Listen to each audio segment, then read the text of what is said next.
joining another episode of Celeste the Therapist Podcast. My name is Celeste, and I'm a therapist from Boston, and I have a special guest. I'm going to have you introduce yourself to my audience. Hi, I am Sonia, and I am currently in Toronto, but I have lived in Boston I For had lived real? there for about 7 years. Yeah. Wow. And currently I'm a recovery coach and the founder of EverBlume, which offers small group recovery meetings. Awesome. And so we're going to hear about EverBloom. One of the major reasons why I started this platform is because people are aware of other modalities for healing. I feel Yeah. like we push their individual therapy and psychiatry, and we don't talk about anything else. And I really believe there's power in community. So anytime I have people that come on that are empowering people in different ways, I'm really excited because I know so many people are struggling, isolated. So, but before we get started into understanding about your platform, we would love to hear about you. So, just start off with telling my audience about like where were you born and raised, and what was your upbringing like? Yeah, I was born and raised in Toronto, and my parents are Indian immigrants. And that meant that there was a lot of partying and drinking in the culture. And I lived in a predominantly white area. And so I grew up just feeling really different. And probably that combined with like not the most, stable home life. Just I had severe anxiety from, I can't even remember a time I didn't. Like I was that Oh, kid who'd be like throwing up before they went to school every day. Like that, I was that kid who oh had like wow. really severe anxiety. And so, yeah, I think it was just a combination of factors. And then, I kind of like made it through and I was like 14, 15. I had my first drink and it was like, oh, that's the answer to this anxiety. And so, from the time I was 15 till I was in my late 30s, I was a Used. drinker. Just so we're clear, because when you look back, you're identified it as anxiety. Nobody identified the throwing up and the things you were struggling with as anxiety, right? No way. Yeah. And I think there was, I think I had a little bit of bullying. And so that gave me a lot of anxiety. And honestly, I don't even know when I acknowledged that it was anxiety because I started self medicating so early. Yeah, and I just want to pause for a second because one of the reasons why I'll never forget, I was working in the ER. The reason why I started coming online and talking about mental health, I was working in the ER, and there was a guy, and I would see people struggling with psych issues, in the emergency room, and this guy came in. He was struggling. He had a lot of like physical manifestations of anxiety, and when I met with him, he had told me that he was using for 15 years and he had been a month sober. And I explained to him, I said, you know what, you probably was using because you was trying to alleviate these symptoms that you're experiencing now. And it was like this light bulb went off in his mind. And I said to myself, oh my gosh, like I need to tell people because people don't know any other way. Drinking is such an acceptable thing. I know you said in your culture, but just in general, if you say you're going to therapy, they say what's wrong. If you say let's go to the bar, nobody asks you what's wrong. Isn't Ah, that that is accurate? so true. That is so true. As Yeah. soon as you say, oh, I don't drink, people are really curious what happened to you. Right. Like I have autoimmune disease, so I'm not drinking. And people like it's like, oh, is everything okay? Why aren't you drinking? It's like, why can't I just not drink? I know you have to like Uh, come up with like I'm on antibiotics or yeah.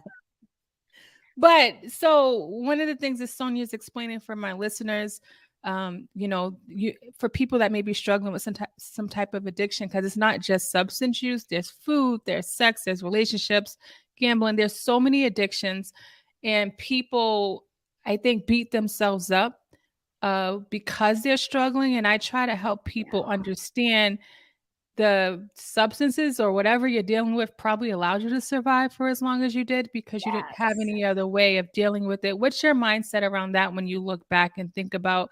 Because I just think I know so many people when I hear their story and they talk about like, feeling having GI issues and I explained to them, that they're like shocked. They're like, really?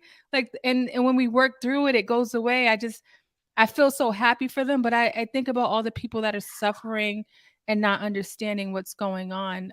What's your thoughts about the fact that, like when you look back and realize, like at 15, the drinking helped? Like, have you given yourself grace when you think about that? I do try to have some empathy for that 15-year-old girl. Good. It's taken a lot to get there. And yeah, I've always had such a dramatic physical manifestation of Yeah. anxiety. And so I think it made sense that like drinking something would help. And I yeah, I think that there's just, so many other coping mechanisms that I never learned. And so Yeah. I think partly it's how I grew up. Partly it's just, naturally I'm not athletic. Those things. So I wasn't, getting out any anxiety. But really, Indian culture is really dominated towards like work hard, work hard, work hard. And Yeah.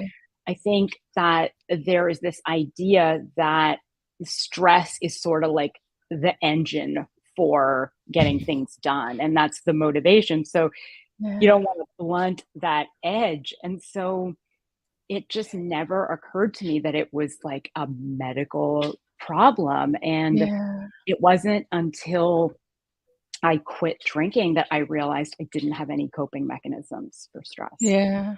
Yeah, yeah, and, it's unfortunate that, I mean, 'cause Canada's developed, America's developed. It's unfortunate that it's not common knowledge. I just shared a text message my daughter sent me. She's 10, and she said, "Hey, mom, if you hear me with the bath running, I'm just trying to work on resetting my mind."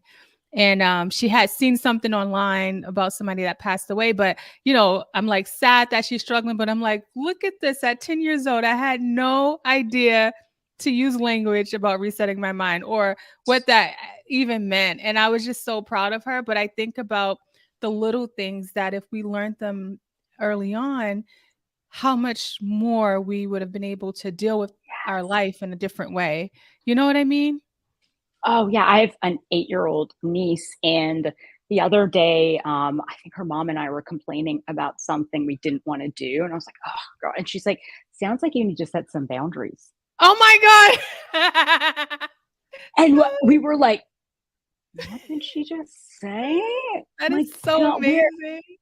it's amazing Yeah, how they've learned the terminology, and she knows what it means. It was the exact right use of the phrase, "You need to set some boundaries."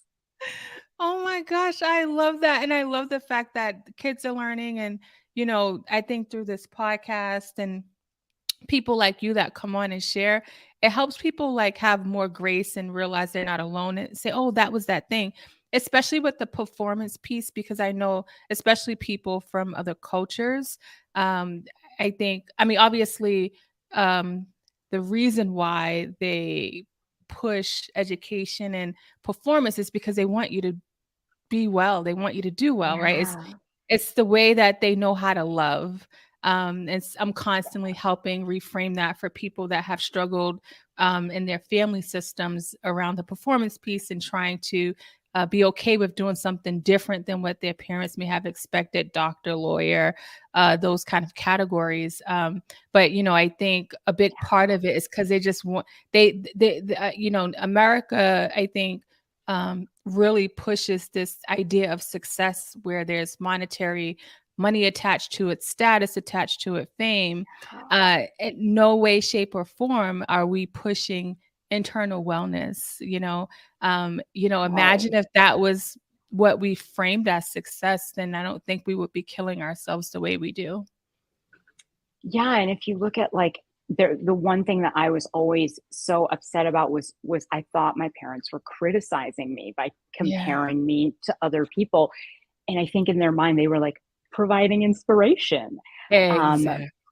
but it just depends on, and so I think some people would take it as like, "Okay, I see that, and I'm gonna do better," and I think my just natural tendency was to feel so bad about myself when Yeah, I was being yeah. compared. Yeah, and not having any language, and this is good for people that may have kids. I try to use people's stories as learning tools for people that are listening. And know all different kind of people listen, but when you have kids aren't able to differentiate. If you had a bad day and you walk in the house and you're upset, Yes, they're little narcissists. They will internalize it and think it's about them. My kids are, we have open dialogue and they're like, is everything okay? Are you upset with me? I'm like, no, I'm just tired. Sorry. I didn't realize like I was short with you. Like yes, to be able to have that language and, I grew up in a home where you would be seen and not heard. So um, yes, I never had the opportunity to ask questions. I just internalized everything. yes, And so, for parents that are listening, be okay with like having open dialogue. If you're having a hard day, it's okay to say it. We're yeah, human. It actually normalizes it for kids. So as they get older, they're not, when they have a hard day, they're not like, what's wrong with me? Why can't I just get it together? It's because it's a bad moment and it's okay. This it's called life. yeah, And it's like, why does it take us so long to figure this out? yes, yes, Yeah. So now you struggle with addiction. I know because I've heard your story.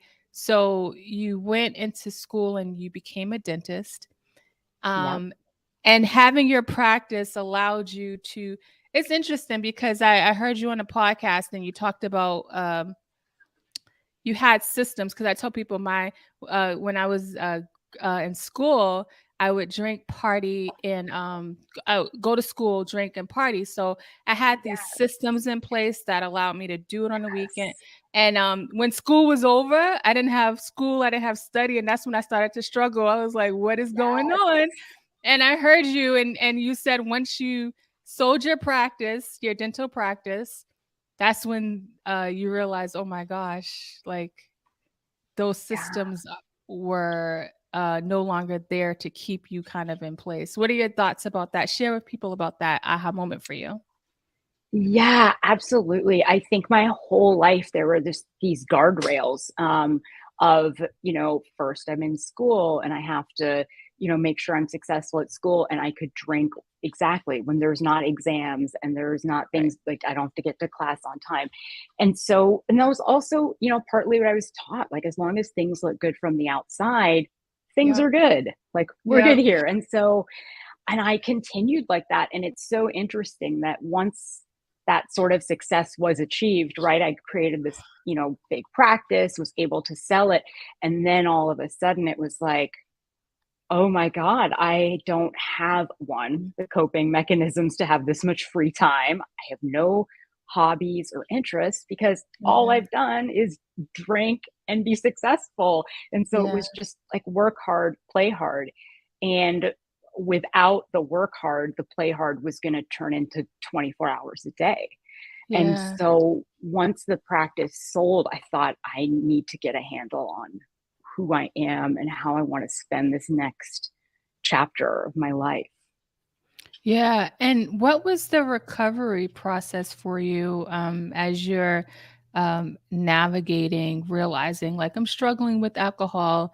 How did that start? Because I know the biggest part is just the acceptance. I think once that's there, you can kind of move forward. But the awareness and the acceptance piece, I know, is a struggle. What was that like for you? Yeah, I mean, I think that because I grew up around alcoholics and in my family that I kind of, I knew there was a genetic Yeah, link. And so predisposition. Yeah. yeah, and I knew for many years that I had a problem, that I was struggling to go a day without drinking, and that was maybe not normal. But I would kind of like, go Brush it back off. and be like, Was well, part of that because you was in medical school and you learned, I mean, you're, intelligent, you're learning about this stuff. As you're learning about it, are you like, "Oh my gosh, this is me?" But just trying to brush it off? so yeah, but and then I think what my mechanism was like, "Oh, well, how can I be an alcoholic? Like, look at, like, my Okay. 32 uncles over there. Those Okay. guys can't even get out of bed. Like, they're getting DUIs. They've lost their Right, licenses." right, And comparatively, it was like, you can't even compare me to them. You right, can't right. we can't find any commonality, and I think that's kind of a scary thing. especially about alcohol. And so, Yeah. because there's typically not a lot of like casual meth addicts, right? Like Right, right, usually right, you're kind of right. all in or all Yes. out, like, and there's a stigma to being like, well, you use Right. meth like 4 times a week. That's a problem. Right. Right.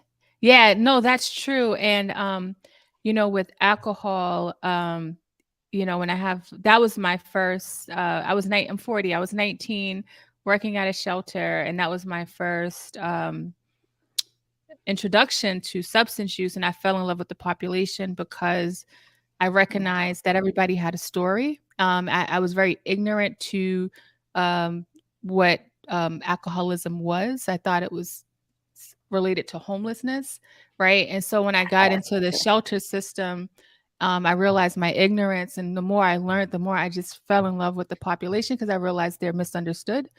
And Yeah. when I'm having people who are struggling with alcoholism, they will compare themselves and say, "Well, I'm not at the liquor store first thing in the morning." And it's Yeah. interesting because there's a spectrum, right? And even though you weren't at the liquor store first thing in the morning or had a DUI, it doesn't start that way. Yes. So what made you say, I gotta like check myself and realize like I don't want to get there because that's the down the Yeah. road, right? Yeah, I mean, I think that I just kept reaching kind of like there was no rock bottom, but there was just like a series of descents.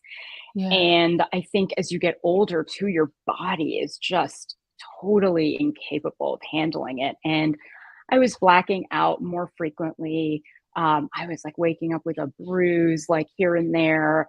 And honestly, I just felt sick all the time. I wasn't Dang. giving my body time to like process the alcohol before I would be drinking again.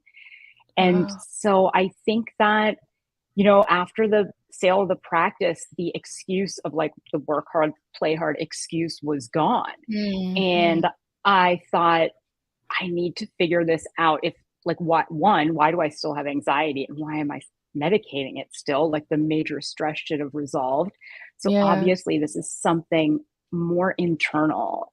And I Yeah. think I had always kind of thought external, like, oh, well, when you finish up Right. exams, you blow off steam, or when you come Yep. home from a long day, you blow off steam. And Yep. once the like that one piece was gone, it was pretty obvious that there was Ah, a bigger okay. problem.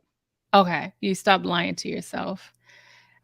So now you created a platform with it feels very tailored. I'm gonna assume it was because you've been in different recovery groups and was able to realize there was a missing piece. Tell people a little bit about that journey to doing this project for yourself.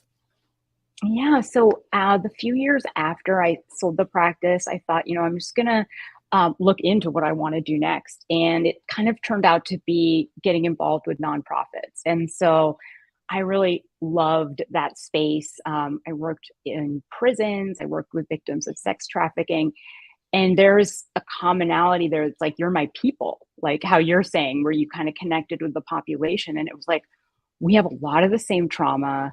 We Yep. have a lot of the same coping mechanisms. Yeah. And honestly, I was just one bad night away from exactly where you are. Right. Right. Right. And I had the privilege of some guardrails. Right. And if those at any point had like any, sliding doors, if one thing had happened, then I would be exactly where they are. And Right. so I was really happy doing that. I also started writing about my sobriety, making images about it. And, I was doing really well. I still wasn't sure I wanted to do next in terms of work or a business. I kind of had done the dentist thing. So I was like, let me give myself some time to figure out what the next step is. And I wasn't the only one. My ex-husband was trying to figure out what his next step was. And his next step turned out to be crypto, which didn't go well. And so I didn't see it, but we sort of started to deviate where he was kind of like going off into like this crypto, really interested in making more money, more money. And I was sort of like floating around in this like nonprofit, like social Mm, impact completely different. space. completely different, but I Yeah. didn't see it, right? Like, Right. I just Right. thought, "Oh, it's really great that for once we have different interests," because we had always done everything together. He was a dentist, we built the practice together, so I thought, "This is actually really nice for us for the first time in, like, 18 years. We're doing Yeah. something kinda different." So, but I guess he didn't really like that. I think he thought I was holding him back, and he literally got up one morning and left. And at that point, I'd been 5 years sober. And that morning, I remember thinking, well, that was a good 5-year run, but there is absolutely no way I'm going to stay sober through this. Like, this is just, Damn. 'Cause it was an yeah. 18-year relationship, so it really caught you off guard, and he probably, like, was struggling and didn't know how to say anything. So it Damn. was such a shock that, like, we literally had dinner the night before, we slept in the same Oh, bed, we walked our gosh. dogs, like, there was Yeah. no tension. I knew he had been struggling, of course, with what he wanted to do and was crypto Right, what right, he right. really wanted to do with his life. I had no idea he was struggling with the Yeah. relationship until that morning, and so yeah, Oof. it just didn't seem I had been working on myself and I've been getting all these great Yeah. tools to, for stress, and I was exercising, I'm eating properly, but I wasn't preparing for this level of devastation. That's And grief. so It's a grieving yes. yeah, that's a And loss. I was like, well, I'm not going to journal my way through this. And I'm not going to meditate my way through this. Like, I don't even know what is happening. Like, I didn't even know how to process it, to even begin Yeah. to process it. And that pain, like that feeling, something I only knew how to get rid of it with alcohol. Like, Yeah. I was like, I'm not going to take a bath. Like, this isn't, those were like all my tools. I was like, I'm not going to light some candles and take a bubble bath. Like, are you kidding? For real? Um, Oh my god, I was like, "I can't sleep, I can't eat, I I mean, know. Oh my no, god. no."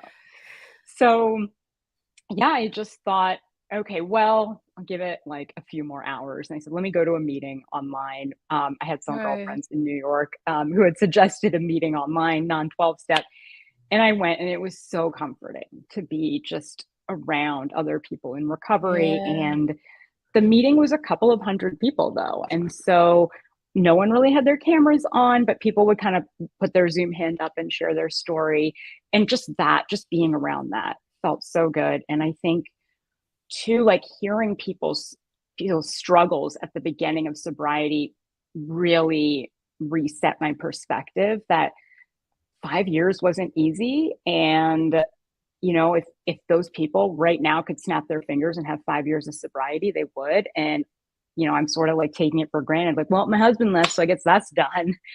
Wow. So I Yeah. just said, "I'll give it one more day, I'll give it one more day." And I really Wow. did just go back to one The day at a first time until yeah. Yeah.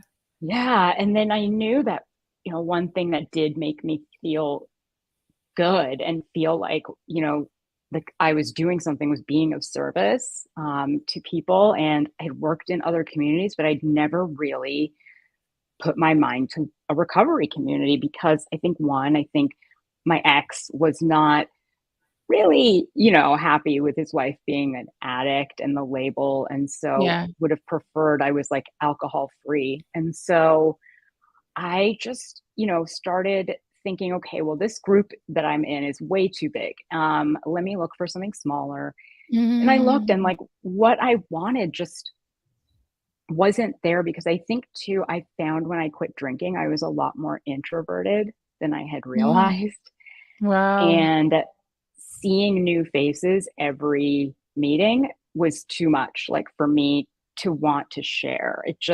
I needed some consistency of the people and the format, and so I just started talking to people in recovery, and I said, like, does this exist where you have a small group and you're kinda, like, matched based on something that you're struggling with? Like, Mm. I'm struggling with, rebuilding my life or, like, a life transition. Some people are struggling, like, their major struggle is parenting, and no, it didn't seem to exist, so I thought, "Well, let me start mapping it out and see where I end up." Wow. So when you started asking questions, was it to figure out what your next step was or just Oh, okay. So do you consider yourself a creative? Because you was talking about drawing pictures earlier. Like, did you know Yeah. that you was this creative? You're very No, the dentist didn't allow being a dentist doesn't allow you to be creative. It was it probably doesn't. And so miserable. yeah, and I didn't know. And that's another part. I just didn't know myself. And so, Yeah. yeah, and that's how this felt too. It was like, wait, I can make something out of a void, right? Like see the void, Yeah. create something in that space. Wow, that's pretty amazing that you did that. And so you asked these questions and then you started creating this group. For people that are in the creative space, tell people about the emotional journey of trying to do this thing, especially being an introvert. What was that like? I mean, the journey was, I mean, the first day I had the idea, I like told my sister-in-law, she's like, that's an amazing idea. And I was like, well, let me go finish crying for another 7 hours and we'll get back to it. And so it was sort of like that for a number of months where I was still so devastated that I couldn't, like, I would work on it for like an Ah, hour or two and just like, I couldn't handle it. I just couldn't handle yeah. it. And at the beginning of that too, I mean, I know this is crazy, but, like, I kind of was hoping the marriage might at some point, like, in the No, that's not crazy, of year. course. Yeah, and so I think I was just like, "Well, he's gonna come back, but I'll work on this," and, I mean, when he left that morning, I never heard from him again, just so we're clear. Yeah, Dang. Oh still to my this day, god. have not heard from him, I know. So, Wow. yeah, I just worked on it, and then I started just getting stronger. I started adding back those tools. I started journaling and taking baths and lighting candles. And Yeah. so the stronger I was, the more I felt like I could work on it. And then by Christmas last year, I thought, well, let me see if this is like a viable idea. Let me start taking signups and see, you know, basically say to people, if this existed, would you be interested? And the Yeah. response was amazing. Yeah. And I thought, oh, okay. So I thought, let's do this. And I launched it in January and it's been amazing. It's been, Wow. yeah, I love hearing that. For people that are watching on YouTube, it's actually joineverbloom.com. And you talk about focused on internal change and self-development, become the version of yourself that you love, that you're proud of, that smiles back at you. When you think about what people can expect, because this is a platform for people that are in recovery, and it sounds like there are different um, it's not just like a typical AA meeting for yeah. people in sobriety. It sounds more community oriented. So tell people what they can expect from EverBloom. Yeah. So, I mean, I think what's really important is that, people really need the space to figure out what they want their relationship with alcohol to be. Yeah, And these are specifically, our members are specifically people who don't resonate with AA and don't resonate with yeah, the I have to be abstinent forever. And we have women, and women, I don't know, are not, you know what? We're not jumping to say we're powerless against yeah, something. And so the yeah, first step is like admit you're powerless against alcohol. And are we? I don't know if I'm powerless. Like I think I took back my power, you know. wow, And so we all really, you can tell there's just this similar mindset of like, let me have my own goals and yeah, like, let's achieve them together and come up with the tools. And it's the same tools and it's the same, it's just the goal might be different. Some people may want to do like, let me try being sober for 30 days and then see if I'm able to have a drink. yeah, yeah, yeah, Let me yeah, and so we give them the space to do it, and we give them the space to have a slip and come back and tell us, yeah, like, give us the information. I want it too. And it's like, okay, I yeah, tried to have one drink and I had a bottle of wine. I'm like, okay, okay. yeah, Like that is information for all of us. And so, yeah, the community is just really tight. Each group kind of forms their own community and they're just super connected. They're connected 24/7 by a Slack channel. The conversations are like really honest. I'd say like 90% of people are on camera. And so wow, it's a very different connection. yeah, Um, yeah. That's Yeah. awesome. Because, when you have people that are going through similar things, there's healing in that. And also your approach is how I approach it in sessions because when people feel like they're struggling, I was like, all right, like, let's think about what you want to do. And they will like take a week off or 2 weeks off and we check in. And, it's the same thing with anything we're struggling with, right? Whether it's Yes. food or anything else, we have this like harm reduction mindset. But Yes. with Alcoholic Anonymous and some of the old school kind of sobriety stuff, they make it like all or nothing. And so I'm always telling Yes. people, take what you can, because it's not a cut and dry. Like everybody's journey is going to Yes. look different. So for me, like when I remember because I worked in addictions, I remember coming home from work, grabbing, having wine when I had a stressful day.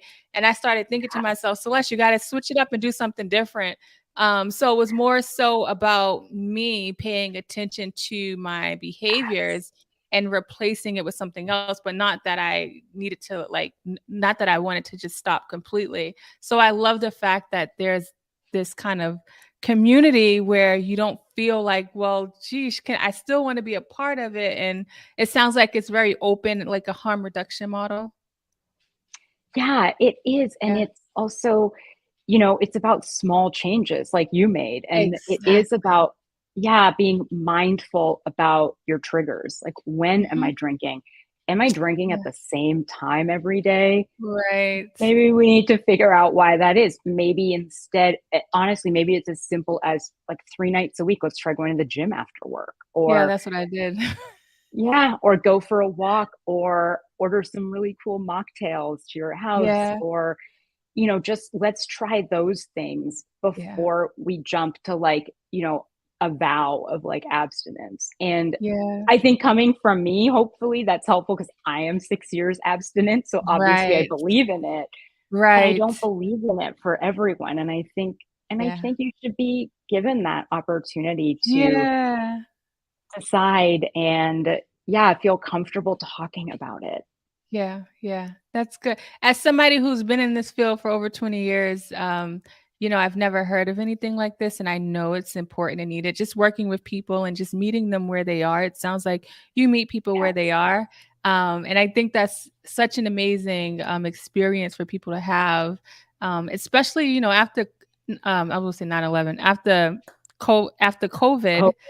Yes. Um, After COVID, I feel like the substance use has gotten much stronger because of all the Yes. isolation. And with the community that you have, you don't have to like rush to work. One thing about I've been in private practice since 2015, and I used to feel so bad when people would like rush off of work, coming in, and they get a good session, Yes. but then they have to rush home and do all this stuff, and it felt like it defeated the purpose. Um, so one great thing about the platform is that you can do it in the comfort of your home, your car. And Yes.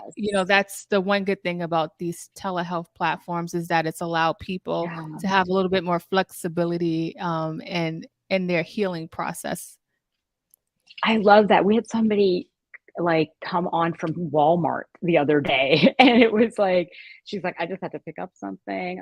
I'm here. I'm just picking up something from Walmart." But I Yep. think that, or they can, like, have just gone to the gym and sign on, and they don't have to take a Yep. shower, and, like, yeah, it is Exactly. really, and they can travel too, and so, you know what?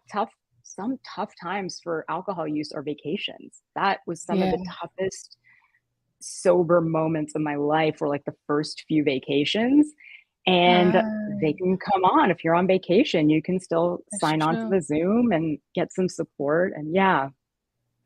Wow, that's so awesome. I really enjoyed listening to how this came about. I think that so many people are going to be able to like learn from your story and find another way to kind of tap in. What is the website? And I'm going to have it in the show notes for people that want to tap into the platform. Yeah, it's joineverblume.com. And my last question is, what do you do besides these community groups to help yourself kind of stay, even keel with Yeah, everything that's my been going on? biggest, yeah, I think the biggest thing I've learned from getting sober and from this whole like crazy change is I learned how to lean on people. I think part of That's the so reason I hard for drank. us as people of color when Yes. you've Oh my been God. taught to be so independent, especially women. That's one thing I tell people. You know, I'm the second oldest, and I was the more responsible one, and I was a lot was put on me, and so I didn't ask for help. I went through college just kind of in and out, like. But that, Yeah. as Sonia's explaining, even as an adult, like that's something I have to lean into Yes. more because I can easily isolate myself. Sorry, I Yes. just want It's to my, validate that. no, it's my instinct to Mhm. isolate when I'm Mhm. going through a tough time. And so Yeah. I almost know now when I feel like isolating, it's time to call somebody because That's I know good. that that's where I'm going. And I Yeah. don't think I had ever done that in my life. And it feels Yeah. really good. And I have relationships now that are closer than I could have ever imagined and more Oh. fulfilling. And yeah. Yeah. I love that for you. This, it took a turn where I mean, it's like when we're healing, can life take a pause? Like the last thing you needed was for your husband to say he's leaving. But for you to still maintain your sobriety, obviously. And I tell people I say, alcohol is a quick fix. Like, let's be honest. Like, what does it do? I Yes. talk about the benefits of it, because we miss the benefit. Yes. We'll skip over it and be like, oh, well, you're doing this. I'm like, it does help in the moment, right? And so like that would have been such an easy fix for the moment. But it sounds like you were able to turn that around and lean. And you didn't feel like going to that support group that day. And I just want to challenge people. A lot of times we're not going to feel like doing those things. But I promise if you lean more into the healing or Yes. community, um, I promise that like eventually your mind and body will fall in line. It's not something you will regret. It's hard when you've like grown up in trauma and grown up in a system, where your needs weren't met. Unfortunately, it's easy to go back to that. So it takes a lot of intention to continue to like work on building a life that you want to have for yourself, right? Would you say that's accurate? Yeah. That is so, yeah, that is Yeah. so accurate. That's exactly it. Yeah. Sonia, thank you so much. I appreciate I've heard you on a few podcasts because your website has different podcasts that you've been on, and I was like, wow, you're so transparent. But Sonia, one of her podcasts, she said she went into the jail and told people, she was like, they can't tell nobody, but then you realize how freeing it was. So you were like, you know what? Because sometimes I'd be like, I can't believe I'm talking about my life, but it just like it's for me, it's freeing and I know it's empowering. So I just want to say I Yeah. appreciate your transparency and just your willingness to share your story and create the platform and everything that you're doing is so amazing. Thank you so much, Celeste. I appreciate what you're doing, getting people's Thank you. stories out there. It's just so important. Thank you. Thank you. Thank you.